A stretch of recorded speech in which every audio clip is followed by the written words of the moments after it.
So for this week's episode, I interviewed my father, who grew up in Philadelphia, where I am now, and he's had his experiences with the Philadelphia school system. He did go to Catholic school for his first school.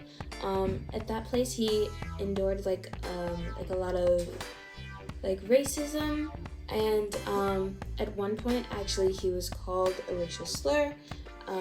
And he actually got in a fight because of that, which eventually got him thrown out of that school, but that actually ended up being for the better.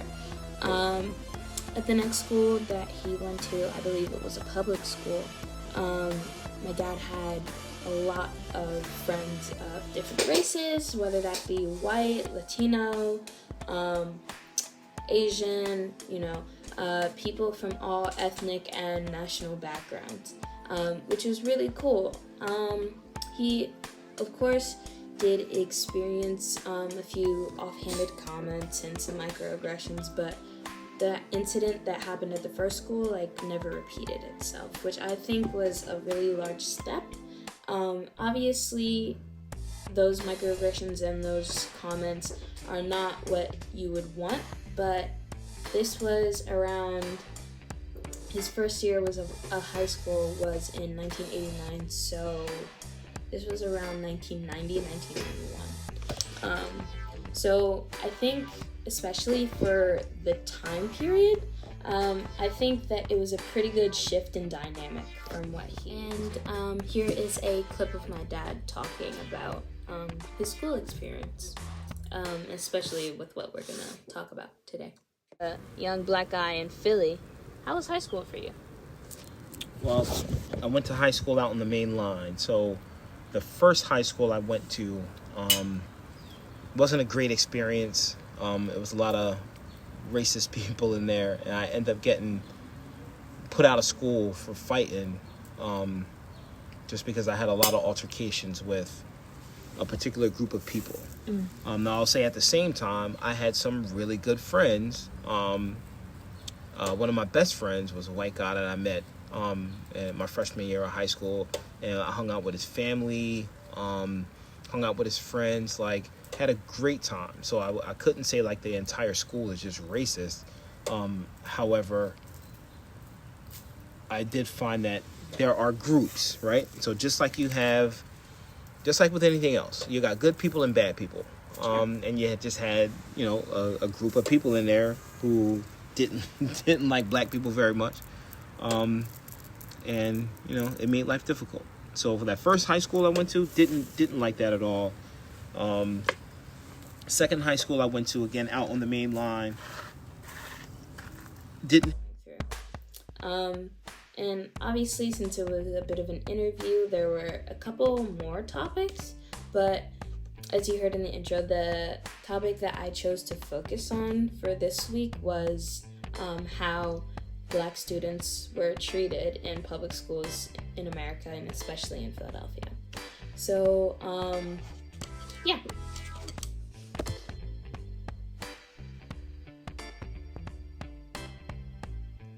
So, going off of the interview material that I got from my dad, and also I did a quite good bit of research concerning this topic, I've pretty much come to the conclusion that it's safe to say that as a black kid in the school system, no matter what part of the U.S. you're in, and I'm talking about the U.S. right now, you could most likely, more often than not 9 times out of 10, you were going to experience racial prejudice or just flat out racism at the school you attended. This was largely in part of the officials of your school district were going to be most likely predominantly white, and also a good bit of school teachers were white women, but there were a good bit of black female teachers as well. There weren't many male teachers, though, no matter white, black, or any other race outside of that. These students, the black students in Philadelphia and like all across the U.S., they didn't get, I think, their fair turn or their fair light of day. In an article written by Rosalind Arlen Michelson, published in January of 1990, Michelson quotes a quote from Michelson's article: "Blacks held fast to their faith in education as one of the few institutions that could lift them from poverty and oppression, but the rhetorical importance that blacks place on education has rarely been matched by their scholastic performance."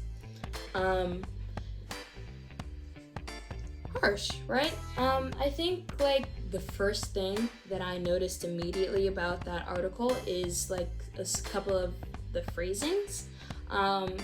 It was only an abstract available. The actual article itself was like $40 and I couldn't really afford that.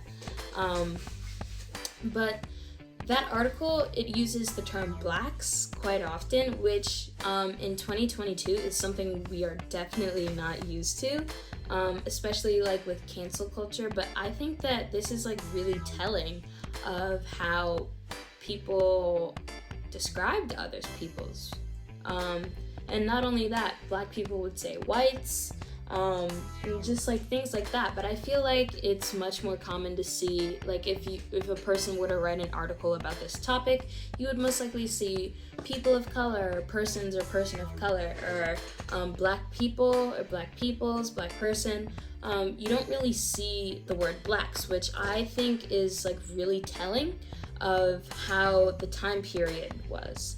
And this is not to say that it was like hundreds of years ago. This was like 40 years ago. My dad is only 47. He graduated college in high school in 1993, which was really not that long ago when you think about it. But back to the content of the article, which was another thing that was kind of not great to me. It was like Michelson like gives black people this overview, like this single story, as one would put it, that they all hold a higher regard for education than most people would, which might not be entirely true. That could just be the black people that Michelson has interacted with.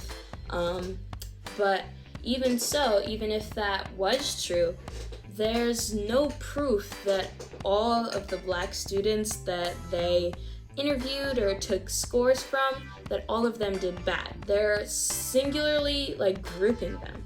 So to say if there were one or two black students that were really excelling, they would simply be written off just because the majority of their peers who were black were not doing as well. And I think another thing to consider about that is the fact that those students probably weren't doing as well because they weren't having their educational needs met because of their race. Like schooling, if you as a black person, and my dad can attest to this a bit, if you as a black person went to a school taught by black teachers, you most likely would do better. Now your school wouldn't be very well funded because it's like predominantly black. And this is because a lot of the funding went to rich white schools or just schools with less people of color in their student bodies in general. And I just really found this to be extremely, not only racist, but extremely unfair. You're grouping like a very good percentage into the vast majority, and that vast majority is already like systematically disenfranchised in the fact of their education. And I just feel that this article, or this abstract from an article, was very greatly ill-informed, And this isn't to throw any shade on the author. This was in 1990. There weren't a lot of good things that people would like to post in the paper about people of color, especially black people, and even more especially black students. And I think that that's very telling of the time period of what those kids had to go through. Like, there are entire articles published that you are not going to do well just because you're black. That's pretty much what I gathered from this article. You have a high regard for education, you want to be an educated person, but you're not going to be because you're black. And that just seems like completely unfair to me, which is most likely how most of these kids felt. That's how I felt at my old school, actually.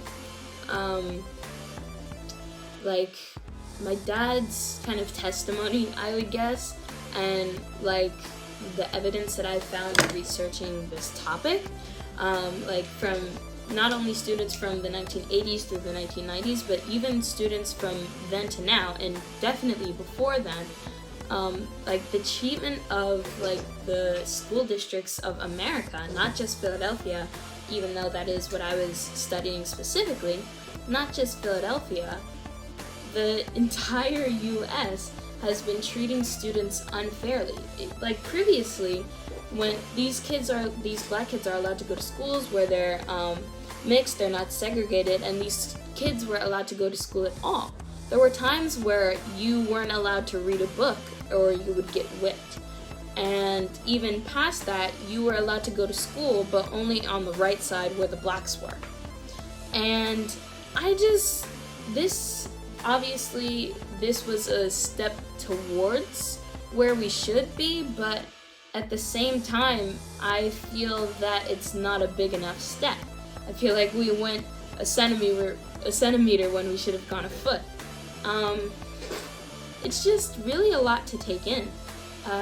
Like, I go to Science Leadership Academy, which is a high school in Center City, Philadelphia, and like, I've seen a lot of reviews on like school websites or even on just Google. My school has like a 5 out of 4 stars somewhere on Google that I've seen, and that's a lot higher than the school right next to ours, which is Benjamin Franklin High School.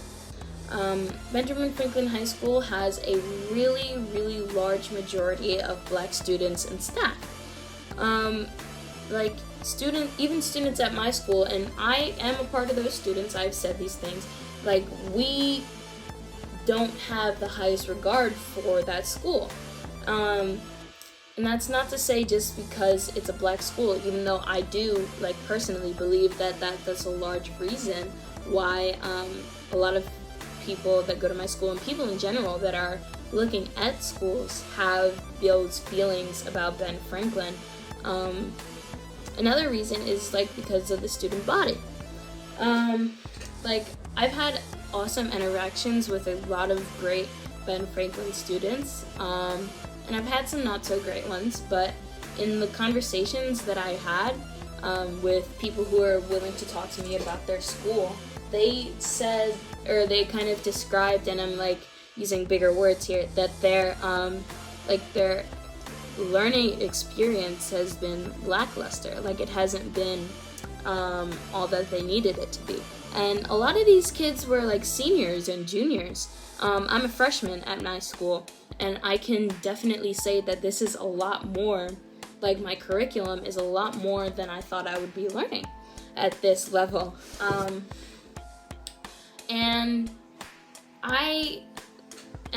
There were also SLA seniors and juniors when we were having this conversation, and they didn't describe their learning experience like the Ben Franklin kids did. And I thought that this was like a pretty telling thing, seeing as Ben Franklin is like a majority black school. It just doesn't get as much good reputation as SLA does, and it doesn't get as much academic. Ooh, girl. Doesn't get as much academic hype as we do.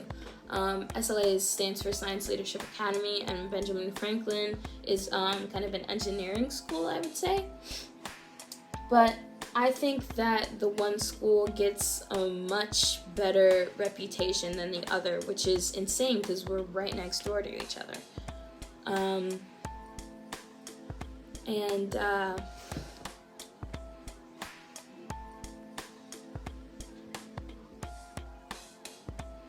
Like, our school is referred to as kind of like the better school out of the two, which is like kind of weird because they're right next to each other. But like, I think that this is like the reasoning for these thoughts is like really largely based on like the student and teacher populace. My school, and it's not to say that I go to like a white school, like I used to call schools like this.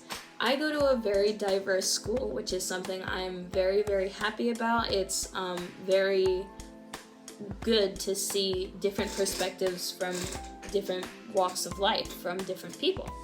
But my school has a much larger white population that I just see in the hallways than Benjamin Franklin does. And I think that factors into the reputation of the school.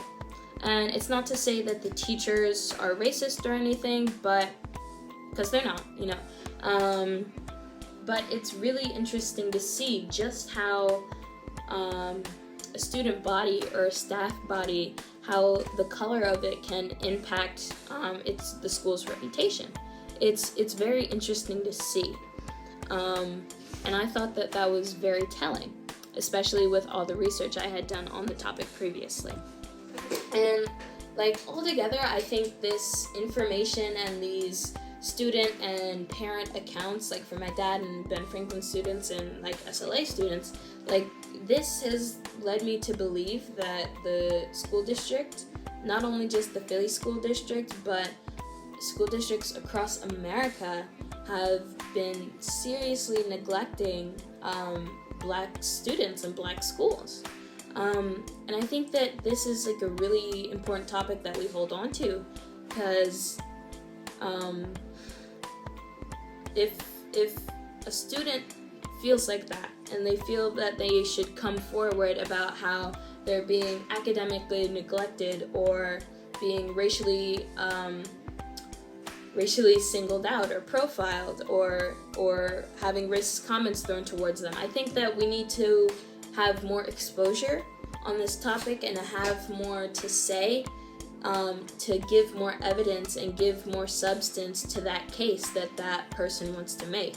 I think that's a very valid case, and I think that it is something that we should be working towards, because in all honesty, I can definitely say from my experience, which is not very long, I must say, but from my experience dealing with public and even private schools in Philadelphia, I can feel a difference in what I'm learning based on where I'm at. I went to a predominantly white school before I went to this one, and I could definitely say the curriculum was a lot more challenging, which I definitely enjoyed. I was the top of my class at the school previous to my 7th and 8th grade school, which was like the predominantly white one. I was top of my class because I didn't find the curriculum all that challenging, and the staff and students were predominantly Black. And I think that my past experience, coupled with the research, coupled with like the accounts and testimonies, like really do show just how little or how strange the effort that's put into teaching Black students. Like, you can tell that they don't care, I would say.